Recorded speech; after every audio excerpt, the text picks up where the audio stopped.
നമസ്കാരം സുഹൃത്തുക്കളെ, ഞാനിപ്പോൾ ആലപ്പുഴ KSRTC ഡിപ്പോയിലാണ്. KSRTCയുടെ റിവ്യൂ എടുക്കാനായിട്ട് വന്നതാണ്. പഴയതിനേക്കാളും ഒരുപാട് വ്യത്യാസപ്പെട്ടിരിക്കുന്നു നമ്മളുടെ KSRTC.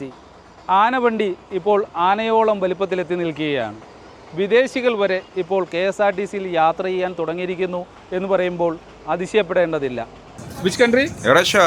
Russia. Yeah. You came by KSRTC vehicle? Yeah. You came from which city? From Kochi. Kochi Yeah. to Alleppey. Alleppey, yeah. How you feel the travel in KSRTC bus? Nice. It's okay. It's okay. It's okay. It's comfortable. Yeah. Thank you. Thank you so much. നല്ല servicing ഒക്കെയാണ്. നല്ല സർവീസാണ്. ഓൺലൈനായിട്ടാണോ book ചെയ്തത്? ഓൺലൈനിലാണ് book ചെയ്തത്. ഇവിടെ നിന്നാണ് start ചെയ്തത് മൂകാംബിക. ഇവിടുന്നാണ് മൂകാംബിക ട്രിപ്പ്. അവിടുന്ന് ബസ്സിൽ വന്ന് ഫുൾ ബുക്കിംഗ് ആണോ? ഫുൾ ബുക്കിംഗ് ആണ്. തിരിച്ചും ബുക്ക് ചെയ്തിട്ടുണ്ട്. ആലപ്പുഴയിൽ നിന്ന് അർത്തിങ്ങിലോട്ട് പോകുന്നു, പള്ളിയിലോട്ട് പോകുന്നു. KSRTC പഴയതിനൊക്കെ അപേക്ഷിച്ച് ഇപ്പോൾ എങ്ങനെയുണ്ട്? യാത്രയൊക്കെ എങ്ങനെയുണ്ട്? പണ്ടത്തെ കാട്ടി മെച്ചമാണ്. ആലപ്പുഴ KSRTC ഡിപ്പോയിൽ നിന്നും വിനോദസഞ്ചാരങ്ങൾ സംഘടിപ്പിക്കുന്നുണ്ട്. വിവിധ കേന്ദ്രങ്ങളിലേക്ക് വിനോദയാത്ര എല്ലാ ആഴ്ചയിലും പല ദിവസങ്ങളിലായിട്ട് ഇവിടെ നിന്ന് പോകാറുണ്ട്. അത് ബുക്ക് ചെയ്യാനുള്ള നമ്പർ പ്രത്യേകം ഇവിടെയുണ്ട്. അവിടെ വിളിച്ച് നമ്മൾ ബുക്ക് ചെയ്യുകയാണെങ്കിൽ വളരെ നിസ്സാര തുകയ്ക്ക് നമുക്ക് വളരെ ആനന്ദകരമായ ഒരു യാത്ര KSRTCയിലൂടെ പോകാൻ സാധിക്കും. നമ്മൾ പേഴ്സണലായിട്ട് കൂട്ടുകാരുമായിട്ടും അല്ലെങ്കിൽ കുടുംബമായിട്ടൊക്കെ യാത്ര ചെയ്യുമ്പോൾ ബസ്സോ ട്രാവലറോ ഒക്കെ ബുക്ക് ചെയ്താണ് പോകുന്നത്. ഭീമമായ തുക കൊടുത്തല്ലേ നമ്മൾ പോകുന്നത്. പക്ഷേ അത് മുൻകൂട്ടി നമ്മൾ തീരുമാനിക്കുന്ന ഒരു ഡേറ്റ് KSRTCയുമായിട്ട് ബന്ധപ്പെട്ട് ഒരു ബസ് തന്നെ അറേഞ്ച് ചെയ്ത് പോകാൻ സാധിക്കും എന്നുള്ളതാണ്. ഒരുപാട് വിനോദ സഞ്ചാര കേന്ദ്രങ്ങളിലേക്കാണ് ഇവർ ഇപ്പോൾ ബസ് അയക്കുന്നത്. അതൊക്കെ ഒരു വലിയ നേട്ടമായിരിക്കും. നമ്മളും അങ്ങനെ സഹകരിച്ചാൽ മാത്രമേ KSRTCക്ക് മുന്നോട്ട് ഒരു നല്ല കാലം ഉണ്ടാക്കിയെടുക്കുവാൻ സാധിക്കും. ആലപ്പുഴ KSRTC ഡിപ്പോയിലെ CITU സെക്രട്ടറി ഭാരവാഹി ശബരിനാഥ് സർ നമ്മളോടൊപ്പം ഉണ്ട്. ടൂറിസ്റ്റ് ഡെസ്റ്റിനേഷൻ പ്ലേസിലോട്ടൊക്കെ വണ്ടി വിടുന്നുണ്ടല്ലോ അല്ലേ? തീർച്ചയായിട്ടും. എങ്ങനെയാണ് അതിൻ്റെയൊക്കെ?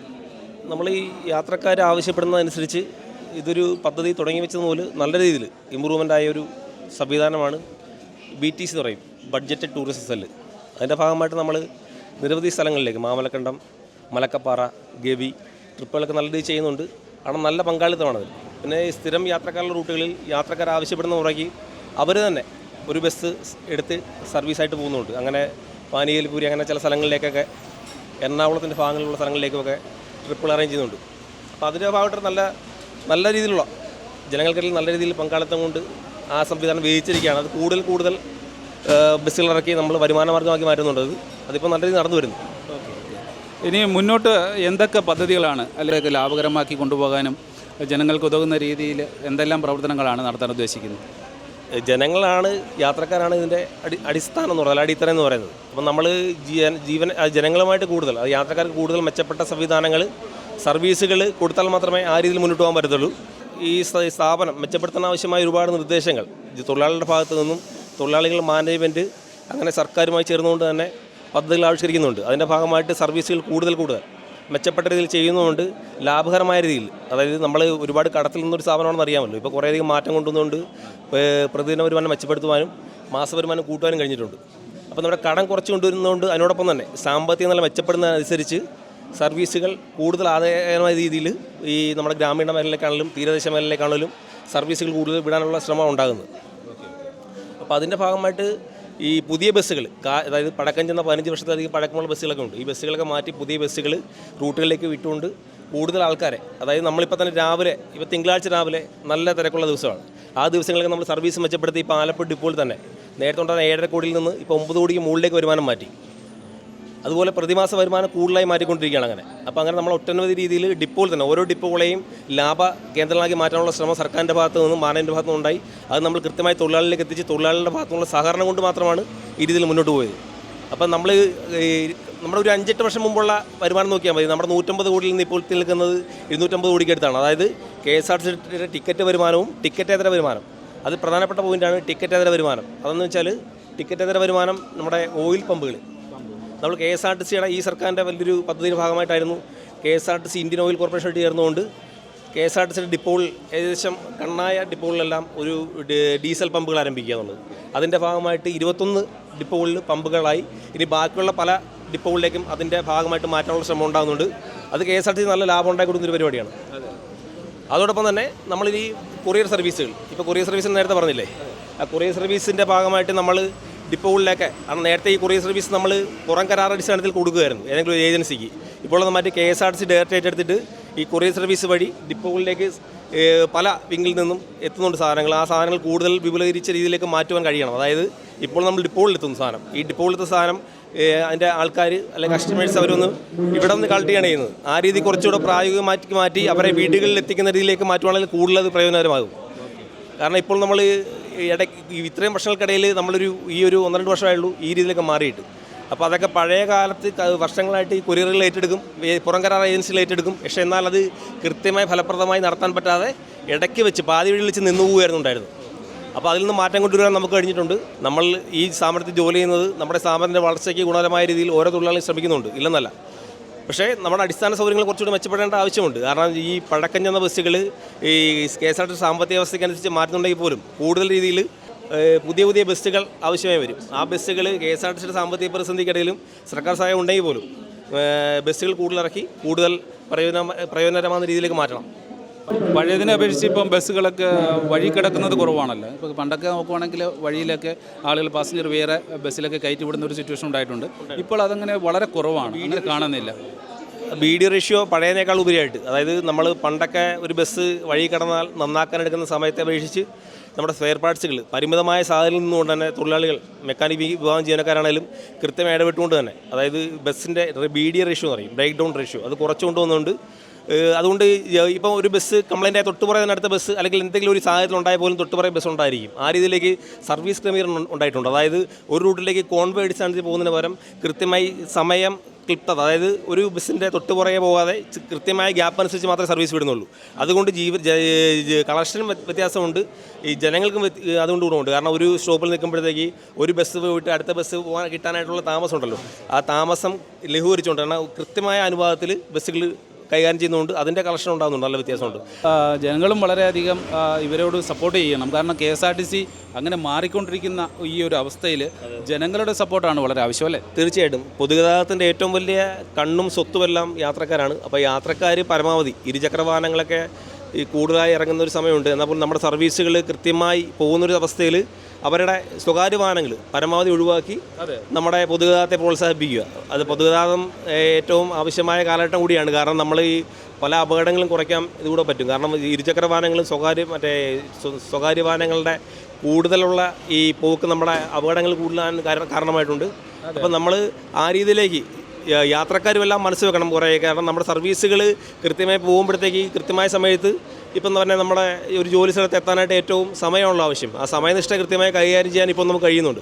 അപ്പോൾ അതിനനുസരിച്ച് യാത്രക്കാരും അല്ലെങ്കിൽ മറ്റുള്ളവരും ഇതിൽ നിന്ന് വിട്ടുപോയ ആൾക്കാരും തിരിച്ച് എത്തി പൊതുഗതാഗതത്തെ പ്രോത്സാഹിപ്പിക്കണം. കാരണം നമ്മുടെ ഈ നാടിൻ്റെ ഏറ്റവും ആവശ്യമായ സർവീസാണ് പൊതുഗതാഗതം. അത് ട്രാൻസ്പോർട്ട് സംവിധാനമാണെങ്കിലും പ്രൈവറ്റ് ബസ് ആണെങ്കിലും മറ്റ് റെയിൽവേ ആണെങ്കിലും ബോട്ട് സർവീസ് ആണെങ്കിലും എല്ലാം ആവശ്യമാണ്. അപ്പോൾ ഇതുപോലുള്ള സർവീസുകളെ പ്രോത്സാഹിപ്പിക്കേണ്ടത് കൂടെ കാലഘട്ടത്തിൻ്റെ ആവശ്യമാണ്.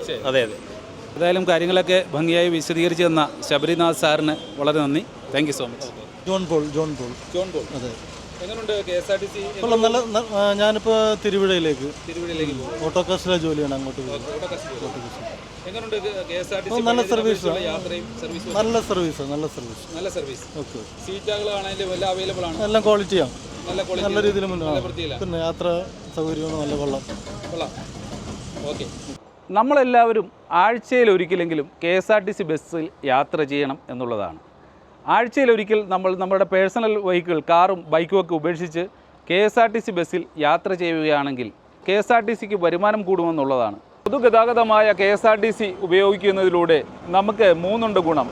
റോഡിലൂടെയുള്ള അമിത ട്രാഫിക്കുകൾ കുറയ്ക്കാൻ സാധിക്കും, അതുമൂലമുണ്ടാകുന്ന ആക്സിഡൻറ്റുകൾ കുറയ്ക്കാൻ സാധിക്കും, പൊല്യൂഷൻ കുറയ്ക്കാൻ സാധിക്കും.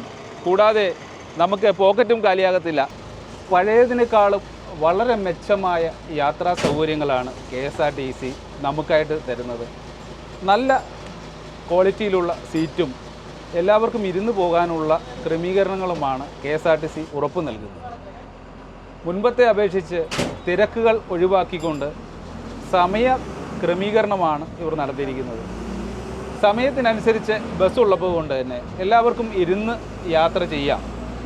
രാവിലെയും വൈകുന്നേരവും സ്കൂൾ സമയത്ത് ഇച്ചിരി തിരക്കുണ്ട് എങ്കിൽ തന്നെയും ബാക്കിയുള്ള സമയങ്ങളിൽ കൃത്യമായ ഷെഡ്യൂളുകൾ നടന്നു പോകുന്നത് കൊണ്ട് നമുക്ക് ഇരുന്ന് സുഖമായിട്ട് യാത്ര ചെയ്യാം. KSRTCയിൽ 28 വർഷം കണ്ടക്ടറായും സ്റ്റേഷൻ മാസ്റ്ററായും സ്റ്റേഷൻ മാസ്റ്റർ ഇൻസ്പെക്ടറായും വർക്ക് ചെയ്ത് വിരമിച്ച PT രാജേന്ദ്രൻ ചേട്ടൻ നമ്മളോടൊപ്പം ഉണ്ട്. ഇത് ലാഭകരമാക്കാനുള്ള കാര്യത്തെക്കുറിച്ചാണ് നമ്മളിപ്പോൾ സംസാരിക്കുന്നത്, അല്ലേ? അപ്പോൾ ഇതിനകത്ത് ലാഭകരമാക്കാനുള്ള ഒരു വ്യവസായം അല്ല, പൊതുമേഖല വ്യവസായമല്ല, ഇത് പൊതു ഗതാഗതമാണ്. ഇതൊരു സർവീസായിട്ട് പോകണം. അത് ജനങ്ങൾ, അതുപോലെ തന്നെ KSRTC വിദ്യാർത്ഥികൾക്ക് കൺസെഷൻ ടിക്കറ്റ് കൊടുക്കുന്നു.